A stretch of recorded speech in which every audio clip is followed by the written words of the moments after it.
Hello crafty friends, Dawn here. Today I'm going to do some ink blending with my layered die cuts, and I'm going to be using the Whimsy Stamps Hibiscus flower die set. This is a layering die set, but what's great about it is you don't have to layer the flowers if you don't want to.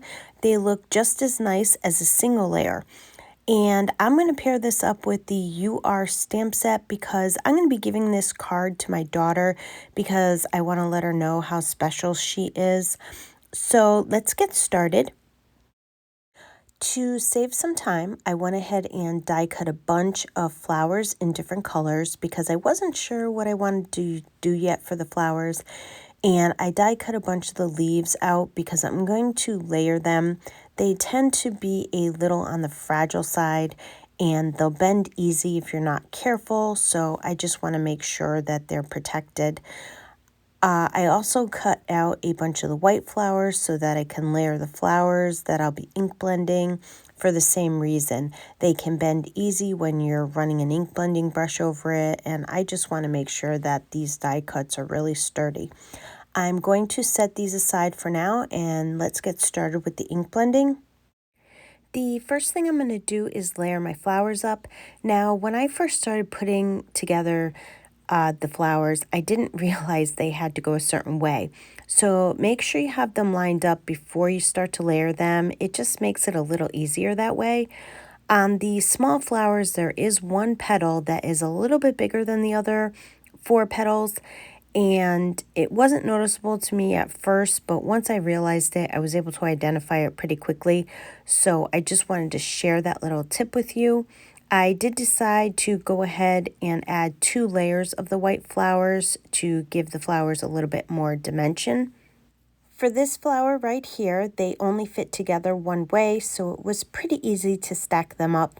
So I went ahead and stacked 2 white flowers behind the peach flower, and then I just set them aside. I did 3 flowers in total. Now I'm ready to do some ink blending. I'm using my Distress Oxide ink fired brick. I'm just going to ink the edges of the petals. I don't want to ink blend the whole entire flower. Usually I tell you to go ahead and rub your brush onto the paper first so you don't get any harsh dark spots, but for this particular technique, I actually want the harsh dark spots on the edges of the petal because I want the edges to be super dark because they will lighten up a bit once the ink dries, and I want there to be a nice contrast between the edge of the petal and the middle of the petal. So I did do this for all 3 of the flowers. Then I want to add some color to the middle of the flowers. I took the Distress Oxide Vintage Photo and I did the same thing. I just basically did the edges, but be careful when you're doing this because we didn't double stack them, so you don't want to go ahead and bend these by mistake. I'm going to get all the flowers that I'm going to need to make my card, and then I'm going to take the rest of these flowers and I'm going to save them for other projects. I cut a piece of white cardstock to 4 by 5 1/4, and then I took the paper that I cut my flowers from, and I'm going to use that for my border. And no one will even know that we cut the flowers from it. It's a great way to save on paper because colored paper is just so expensive. And then I have a white A2 size card base, and now I'm going to start to assemble the card. I put glue all around the edge of the white cardstock, and then I'm going to put the glue on the orange cardstock in the center between the die cuts. This way, when I adhere the 2 papers together, the glue doesn't get all over the place, and you won't have the glue where the flowers were cut out.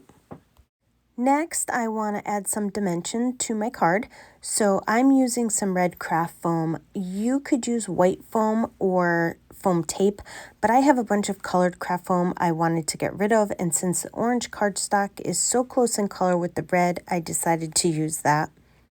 Then I adhere the red craft foam to the white card base. I'm using my Misty stamping tool to stamp the sentiment, "You are special." I line it up in the bottom right-hand corner and then I stamp it with some black ink. I do stamp it a few times to make sure I get a good impression. Now I'm going to assemble the flowers and my card.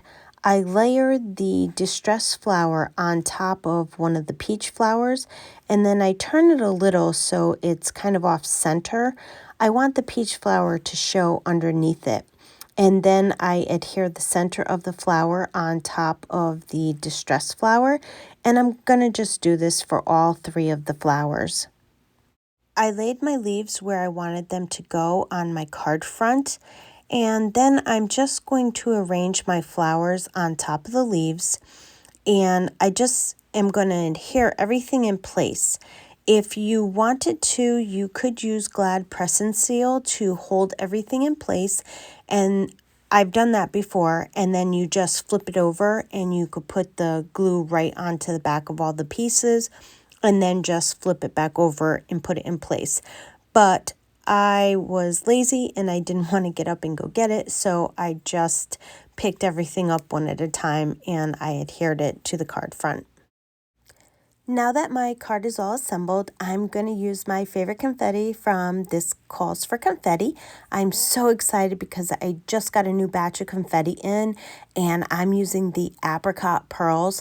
She just got all the pearls in and I was able to get a bunch of different colors, so that's exciting.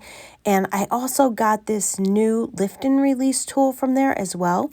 One side is sticky to pick up your gems, and she does sell replacement heads for it, so if it does start to go down, you could get a new head. And the other side is a craft pick. So how cool is that? I love that it's an all-in-one tool, so I just wanted to share that with you.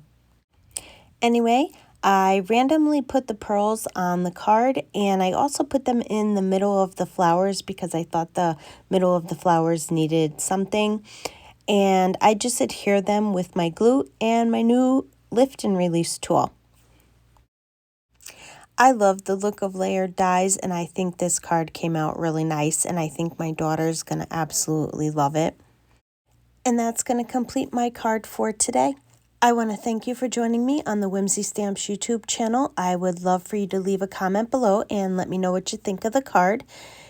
Be sure to subscribe to the Whimsy Stamps YouTube channel and their other social media platforms so you don't miss out on any upcoming releases and great inspirational videos.